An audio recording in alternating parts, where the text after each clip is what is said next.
मी Girish Chandak, Chandrapur district badminton development असोसिएशनचा president म्हणून कार्य करतोय।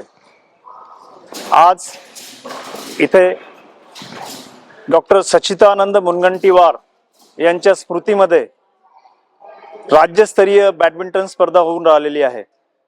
अंडर 13, अंडर 11, अंडर 9 हे खेळाडू सगळे इथे आलेले आहेत।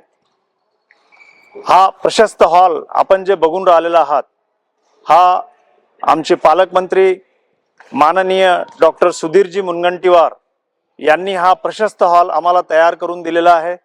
आणि इतक्या सुंदर हॉलमध्ये 6 तारीख ते 10 तारीख या दरम्यान आपल्या स्टेट बॅडमिंटनच्या मॅचेस होईल। मी आलेल्या सगळ्या खेळाडूंना हार्दिक शुभेच्छा देतो। त्यांनी इथे खूप खेळावं 4 दिवस आणि इथून मॅचेस जिंकून यावा। सोबत ताडोबा हा व्याघ्र प्रकल्प आंतरराष्ट्रीय दर्जाचा व्याघ्र प्रकल्प आहे। हा ताडोबा आमच्या सगळ्या खेळाडूंसाठी आम्ही फ्री मध्ये करतो आहे ताडोब्याची सहल, त्यांनी त्याचाही आनंद घ्यावा। धन्यवाद।